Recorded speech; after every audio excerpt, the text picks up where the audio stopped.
Maraming babaeng ganito, hindi ko nila lahat. Akala mo high value pero high maintenance lang pala. Maraming babae ang nag-aangkin ng high standards. Pero ang totoo, high maintenance lang. Gusto nila ng lalaking may pera, direksyon, disiplina, at emotional maturity. Pero mismong sila, walang plano, walang growth. Laging emotional, laging may drama, at allergic sa accountability. Gusto nila laging masaya. Ayaw nila ng boring na pamumuhay. Gusto nila araw-araw sila ang priority mo. Pero tandaan mo ito, hindi sukatan ang kagandahan sa realidad ng buhay. Kung ang dala mo lang sa relasyon ay itsura at tupak, hindi ka blessing, problema ka lang. Masakit pakinggan? Oo, pero ito ang painful truth of life na ayaw sabihin ng karamihan. Bago tayo magsimula, kung hindi ka nakasubscribe sa akin, malamang hindi na tayo muling magkikita. Pero kung subscriber na kita, congratulations.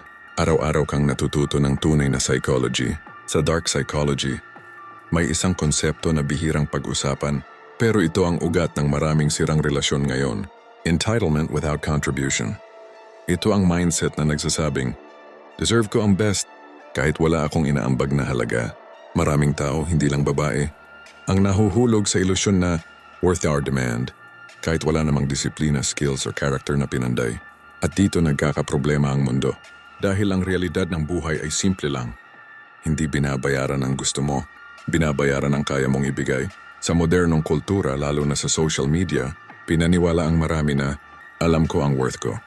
Pero ang tanong, ano ba talaga ang worth? Worth ba ang ganda, followers, attention, validation?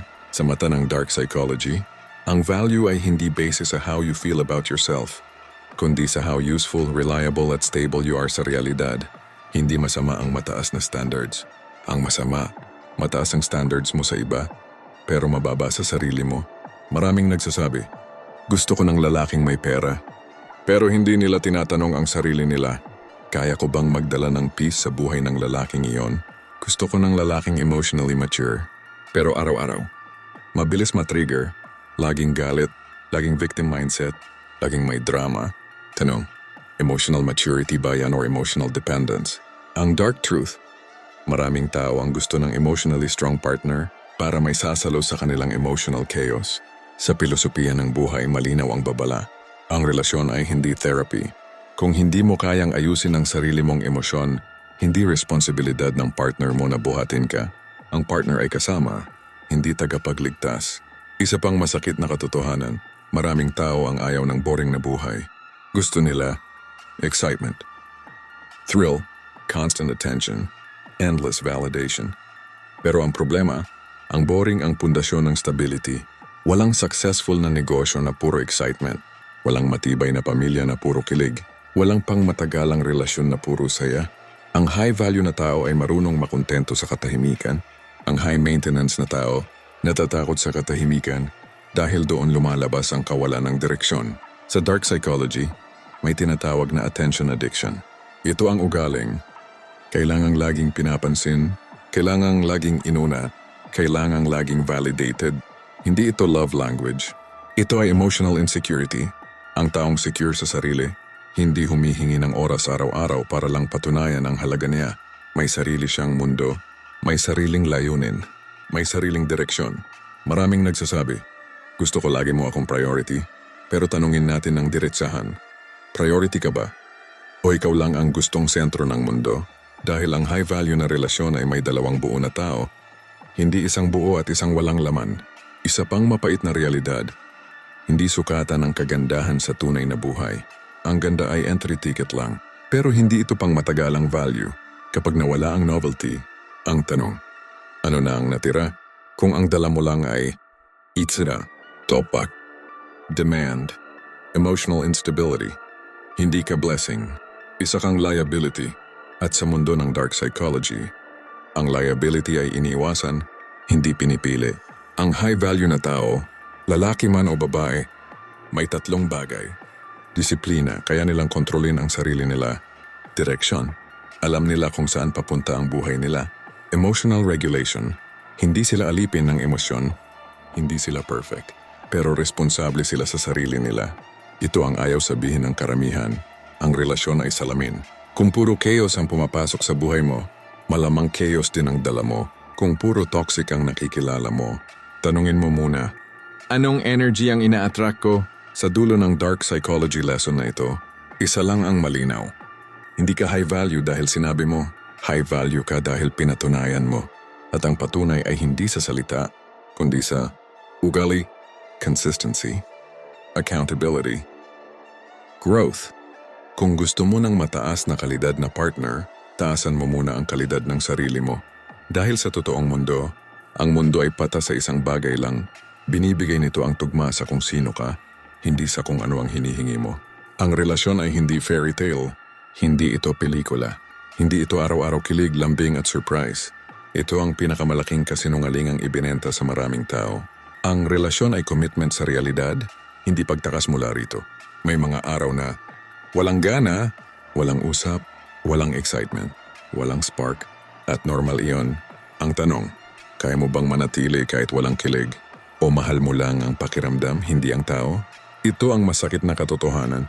Kung kailangan mo ng constant happiness para manatili, hindi relasyon ang hanap mo, dopamine lang. Ating dopamine addiction ay hindi kailanman nagtatagal. Palagi kang naghahanap ng bago. Palagi kang naboboard. Palagi kang dissatisfied. Hindi dahil mali ang partner, kundi dahil wala kang kakayahang makontento. Maraming tao ang nagsasabi, ayaw ko ng boring na buhay.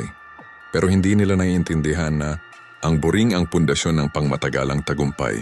Ang disiplina ay boring. Ang consistency ay boring. Ang routine ay boring. Pero doon nabubuo ang stability, peace, trust, seguridad. Kung ayaw mo ng boring, ang totoo, ayaw mo ng responsibility. Isa pang masakit na katotohanan, hindi trabaho ng partner mo ang pasayahin ka. Oo, pwede kayong maging masaya together. Pero kung umaasa ka na siya ang magbibigay ng saysay sa buhay mo, may mali. Ang taong walang direksyon, kahit gaano kagandang relasyon, malulungkot pa rin dahil ang lungkot na galing sa loob, hindi kayang ayusin ang pagmamahal lang.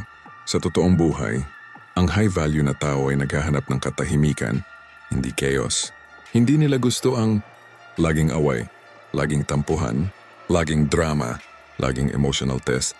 Hindi dahil boring sila, kundi dahil pinili nila ang kapayapaan. At ang peace ay mas mahalaga kaysa passion. Isa pa itong masakit pakinggan. Ang love ay hindi sapat kung wala kang character. Maraming nagmamahalan, pero nagkakahiwalay. Hindi dahil nawala ang feelings, kundi dahil walang respeto, walang disiplina, walang emotional control, walang growth. Ang love ay emosyon, ang relasyon ay structure, at ang structure ay binubuo ng ugali, hindi ng salita. Kung palagi mong sinasabi na, ganito lang talaga ako. Ito ang totoo. Hindi yan authenticity, katamaran yan sa pag-grow. Ang maturity ay hindi pagiging totoo sa flaws mo. Ito ay pag-amayos ng flaws mo. Ito ang reality check. Kung ikaw ay laging galit, laging insecure, laging naghahanap ng validation, laging may problema sa lahat, hindi ka minamalas sa relasyon, hindi ka pa handa, at walang masama dun. Kung aaminin mo, dahil sa dulo ng lahat ng painful truth na ito, may isang malinaw na mensahe. Ang relasyon ay reward, hindi rescue. Hindi ka bibigyan ng tamang tao para ayusin ka. Bibigay siya kapag kaya mo nang ayusin ang sarili mo. At kung may isang bagay kang dapat tandaan, hindi ka iniiwan dahil hindi ka mahal. Iniiwan ka dahil mabigat kang dalhin. Masakit. Oo, pero kung tatanggapin mo ito, doon magsisimula ang tunay na pagbabago. Kung ikaw ay babae at tinamaan ka, hindi ito atake. Sa ito na ay panela sa pagtangat. At kung ikaw ay lalaki, huwag kang matakot mamili. Hindi ka masama dahil ayaw mo ng drama. Hindi ka weak dahil gusto mo ng tahimik na buhay. At hindi ka insecure dahil gusto mo ng partner na may ambag. Ang tunay na high value na tao, hindi sinisigaw ang standards. Isinabubuhay nila ito. Sa huli, tanungin mo ang sarili mo. High value ba ako? O high maintenance lang? Dahil sa totoong buhay, ang mundo ay hindi umiikot sa gusto mo. Umiikot ito sa halaga na kaya mong ibigay. Kung gusto mo ng mataas na kalidad na relasyon, taasan mo muna ang kalidad ng sarili mo. Masakit, pero totoo. At ang katotohanan, iyan ang unang hakbang sa tunay na pagbabago.